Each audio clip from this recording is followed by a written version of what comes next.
여러분 안녕하세요. 미국과 국제사회 바로알기 방송 마이클 심입니다. 사우디아라비아와 오페크 국가들 그리고 그 이외의 산유국들이 모여서 그동안 미국이 요구해 오던 오일 생산의 증산을 정면으로 거부하고 러시아와 손을 잡고 오히려 그 반대로 오일 생산을 대대적으로 감축하는 데 전격적으로 합의를 했습니다. 자, 이 기사는 월스트리트 저널이 보도하고 있는 내용인데 같이 보시면 이렇게 돼 있죠. OPEC Plus agrees to biggest oil production cut since start of pandemic. 자, 오페크 국가들과 주요 산유국들이 코로나 팬데믹 이후 사상 최대 규모의 오일 생산을 감축하는 데 합의했다라는 이러한 내용인데, 여러분들도 이제 오페크가 뭔지는 우리가 다 압니다. 그 Organization of Petroleum Exporting Countries의 약자로서 석유를 수출하는 국가의 연합이죠. 그래서 14개 회원국으로 되어 있는 게 이제 오페크인데, 오페크 플러스는 무슨 뜻이냐면 오페크의 회원국은 아니지만 석유를 생산하는 국가를 오페크 플러스국이라고 합니다. 한 10개 나라 정도 되는데, 그래서 오페크와 오페크 플러스를 합치면 24개 정도의 그 석유를 생산하는 국가가 오페크와 오페크 플러스입니다. 사우디아라비아는 미국의 전통적인 우방 국가입니다. 그래서 산유 문제뿐만 아니고 이 국방이나 외교 문제도 미국과 매우 긴밀하게 협조하는 그러한 나라입니다. 그런데 이러한 이 산유국의 총 리더급인 사우디가 이러한 행동을 취한 것은 정말 그야말로 이 큰 형님의 뺨을 후려갈긴 이러한 꼴이 되는 이런 행위입니다. 도대체 왜 이럴까요? 자, 이야기를 시작하기 전에 잠깐 광고 말씀을 드리고 시작하겠습니다. 오늘도 후원해 주신 여러분들께 깊은 감사의 말씀을 드립니다.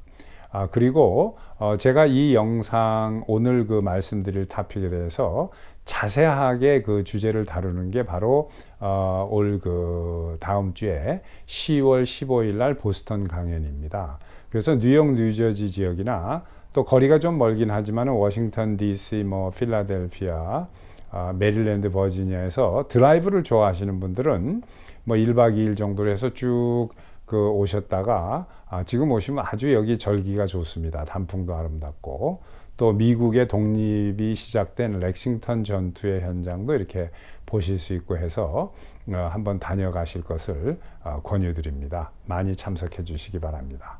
자, 그리고 그 캘리포니아의 주 하원 선거 67 선거구인 오렌지 카운티에 한인 유권자분들은 한 분도 빠지지 마시고 올 11월 8일 선거에 꼭 나와서 그 수유 주 하원 의원 출마한 후보를 반드시 찍어 주시기 바랍니다. 강력한 우파이고 이런 사람들이 자꾸 정계에 진출해야 되기 때문에 부탁을 드리겠습니다. 자, 그럼 오늘의 이야기를 계속 이어가도록 하겠습니다. 트럼프 대통령이 사우디아라비아를 방문했을 때의 장면을 기억하시는 분들이 계실 겁니다. 이때 사우디 왕인 킹 살만 왕이 몸이 불편한데도 불구하고 불타듯이 그 뜨거운 사막의 한복판에 있는 리야드 공항에 비행기가 도착하기 전부터 나와서 기다리고 있다가 트럼프 대통령의 에어포스 원 그 전용기가 도착을 하고 계단이 트랩이 마련이 되니까 노구를 지팡이에 그 의지를 하면서 이끌고 계단 바로 밑에 나가가지고 똑바로 정면을 보고 서가지고 트럼프 대통령과 멜라니아 여사를 맞았습니다. 자, 바이든을 홀대하는 거와는 너무너무나 대조적이죠. 그리고 그뿐만 아닙니다.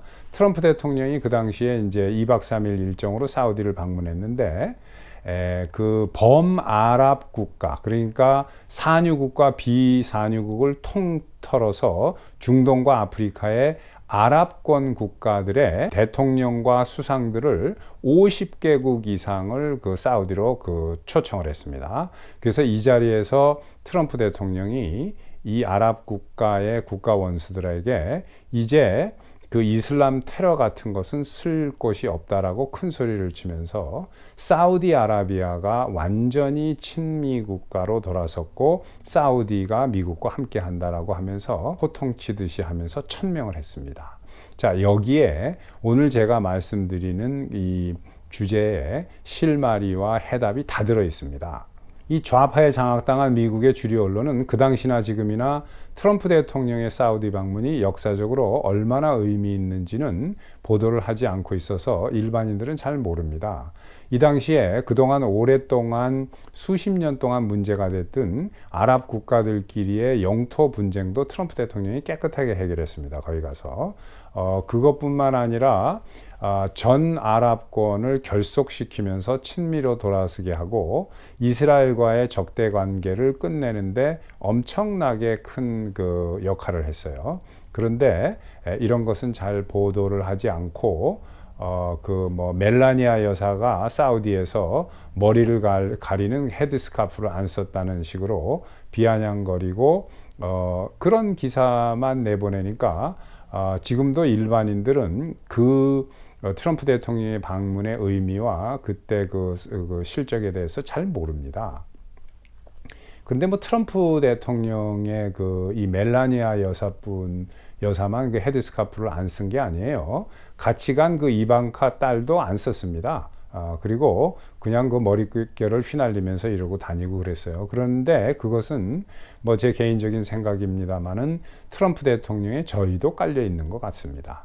이런 거 쓰지 말라고 했을 가능성이 상당히 많습니다.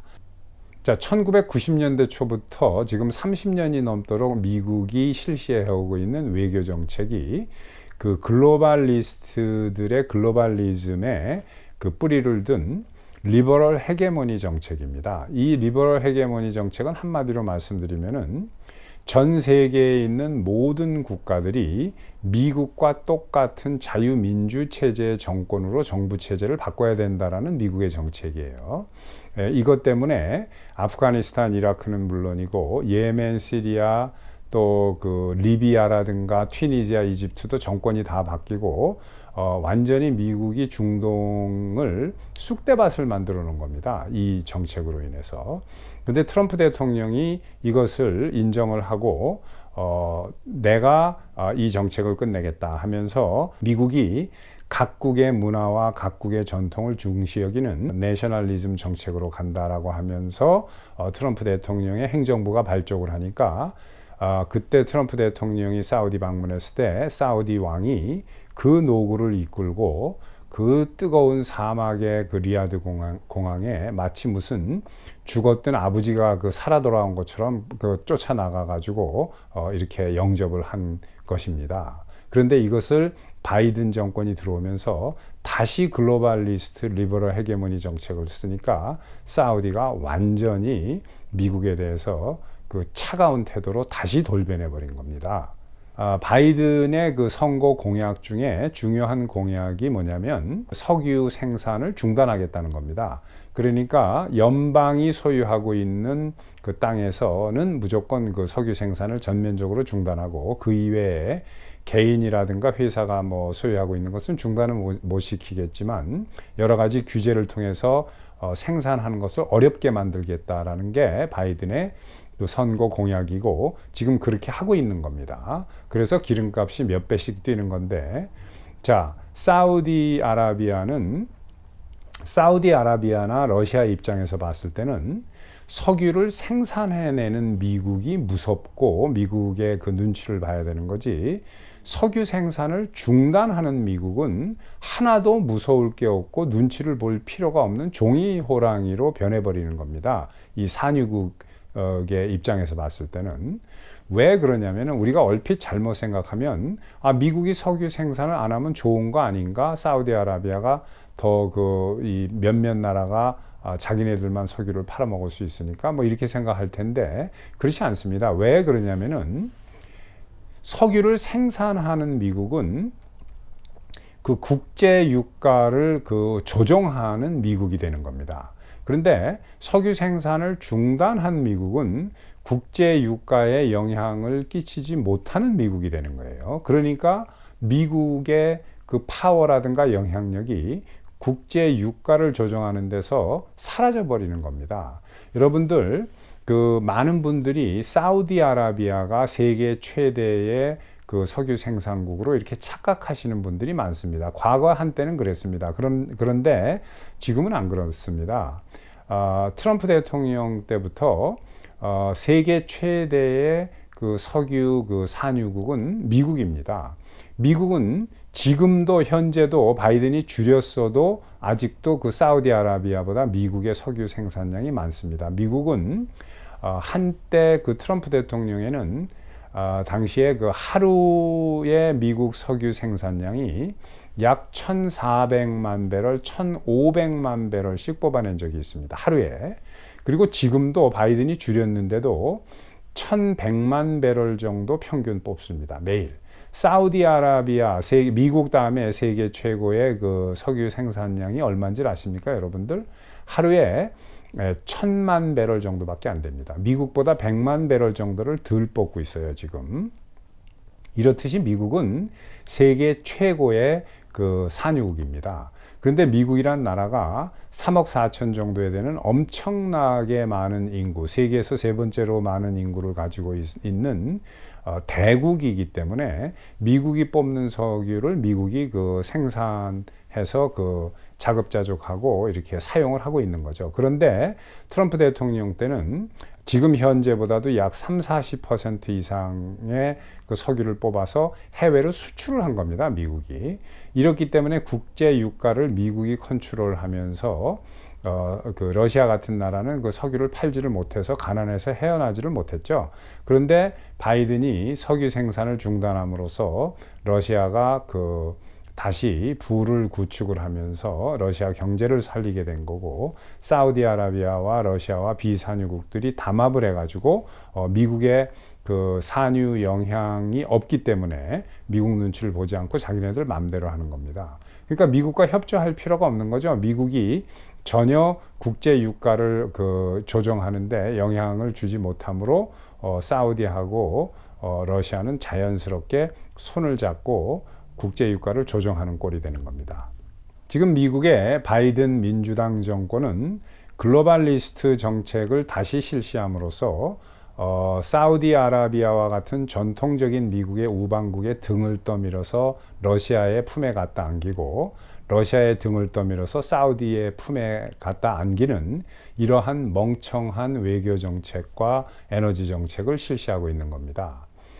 그러지 않아도 얼마 전에 그 독일과 러시아를 잇는 노드스트롬 파이프라인이 지금 파괴가 된 상태에서 러시아와 그 사우디아라비아와 오페크 국가들은 때는 이때다 하면서 러시아는 그 서유럽을 지금 그 벌을 주고 있는 겁니다. 니들이 그 우크라이나 사태 이후로 일방적으로 미국의 러시아 제재에 동참을 하면서 이런 식으로 러시아에 나온다면은 미국 편에 잘 서서 그 석유가 없고 천연가스가 없는 겨울을 한번 잘 지내봐 라고 지금 이렇게 그 벌을 주는 거예요, 러시아가. 자, 그런데 미국이 오일을 생산하면 러시아와 사우디아라비아는 절대로 이러한 이 태도를 취할 수 없습니다. 왜 그러냐면은 미국이 그 국제 유가를 마음대로 조정할 수가 있어요. 미국이 산유를 하기 시작을 하면은. 그런데 산유를 포기하고 안 뽑는다라고 하고 있으니까 러시아하고 사우디아라비아 오페크 국가들의 세상이 된 거죠. 스스로 안 뽑고 있는 거예요, 바이든은. 그러니까 이렇게 멍청한 정책이 어디 있습니까? 그러니까 이러한 산유국들과 미국의 이러한 정책들, 이러한 싸움들 때문에 괜히 그 죄 없는 한국이나 뭐 일본과 같은 이런 그 아시아 국가들은 그냥 고래 싸움에 새우등이 터지는 꼴이 되는 거죠. 국제 유가가 엄청나게 이제 앞으로 더 치솟을 텐데, 그러면은 뭐 모든 물가가 또 올라가는 거죠. 그러면 이 바이든의 미국 민주당 정권이 정말로 멍청하기만 한 걸까요? 아니면 멍청한 척을 하고 있는 걸까요? 저는 그 후자라고 생각합니다. 제가 먼저도 한번 말씀드린 적이 있는데, 미국의 그 거대 투자 회사 중에 블랙락이라는 회사가 있습니다. 이 회사는 그 뱅가드와 함께 엄청나게 큰 거액을 움직이는 이 뉴욕의 투자 회사인데 약 10조 10조 달러 정도를 투자하고 있습니다. 한 회사가, 블랙락이라는 회사가 10조 달러가 여러분들 얼마인지 아십니까? 대한민국의 GDP가 지금 2조가 안 됩니다. 2조 달러가. 1년에 국민 총생산이 그렇게 삼성도 있고 이런 대기업이 수십 개가 있는 대한민국 세계 경제에 10대 9대 정도 되는 경제가 1년에 1.7조 밖에 안 돼요. GDP가. 근데 이 한 회사가 10조 달러를 움직이고 투자하는 회사가 있는데 이 블랙락에 그 전에 그 중역으로 있었던 친구들이 지금 미국 정부의 재무차관 또 그 바이든 바로 옆에 앉아서 백악관 경제 그 수석으로 앉아 있습니다. 자, 이 친구들이 블랙락이 투자한 것이 그 이익을 봐야 될 거 아니에요. 그러니까 블랙락이 어디에 투자를 했냐면 그린 에너지라든가 뭐 풍력과 그 태양열 이런 데 엄청나게 투자를 했습니다. 그러니까 여기에서 이익을 봐야 되니까 기름값이 떨어지면 안 되는 거예요. 기름값이 그 올라서 비싸야지만 이 그린이나 전기차나 이 풍력, 태양열 에너지 쪽에 자기네들이 투자한 돈을 뽑을 수 있을 겁니다. 그럼 영원히 가느냐? 그것도 아니에요. 왜 그러냐면 이 블랙락이라는 회사가 투자한 게 그 fossil fuel, 그러니까 그 지금 석유와 같은 땅에서 뽑는 이러한 그 에너지, 뭐 엑산 모빌 이런 데도 엄청나게 투자했습니다. 그러니까 이 산업, 그린 에너지에 이제 주가가 쭉 올라가고 이렇게 하면 주식이 오를 때를 기다렸다가 팔겠죠? 그렇게 해서 이제 자기네들이 이익을 챙기고 나면 어차피 석유 산업 쪽에도 많은 투자를 하고 있기 때문에 이제 또 석유 산업 쪽을 올릴 겁니다. 그래서 그쪽에서 이제 또 이익을 취하고 이렇게 전 세계의 그 이 글로벌리즘을 실시하는 미국 민주당의 그 이 요직에 들어가서 앉아가지고 이것을 그 조정을 하는 거예요. 그러니까 미국의 민주당 정권은 워낙 이런 쪽에 빅텍과 빅머니와 대기업의 로비를 많이 받아서 그쪽의 이익을 대변하는 당이기 때문에 인플레이션이 올라가든 말든 기름값이 올라가든 말든 자기네들의 이익과 이런 대기업과 빅머니의 이익을 보장해 주는 데만 신경을 쓰고 있는 겁니다. 여러분들 한번 생각을 해보세요. 바이든 민주당 정권이 들어서서 여러분들이 살기가 더 좋아졌습니까? 아니죠. 더 힘들어졌어요. 기름값이 지금 그 캘리포니아 같은 데는 뭐 7불대를 육박한 적도 있고 지금 여기 매사추세츠는 조금 떨어져 가지고 뭐 3불 뭐 70 뭐 4불 정도 되는데 5불이 올라간 적도 있습니다. 여기 불과 2년 전까지만 하더라도 1불 75전까지 떨어진 적이 있습니다. 이 매사추세츠가. 그리고 항상 2불대였어요.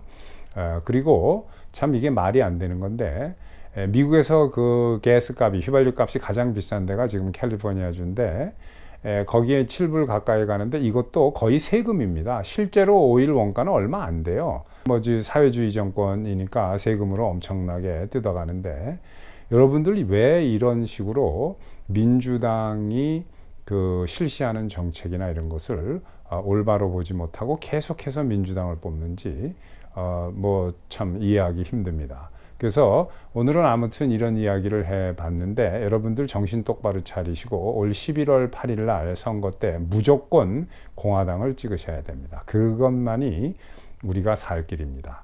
자, 구독, 좋아요, 알림, 그리고 계속 말씀드리지만 구글이 저를 갖다 우파로 분류해서 찍어 누르고 있기 때문에 레코멘드를 안 합니다. 그래서 간신히 어떻게 우연히 보시는 분들이 한두 분 계시는 것 같지만 제 그 영상이 알려지려면 여러분들께서 주변 분들께 마이클 심 TV를 자꾸 알리면서 소개해 주시는 방법밖에 현재로서는 없습니다. 부탁드리겠습니다. 자, 감사합니다. 또 뵙겠습니다.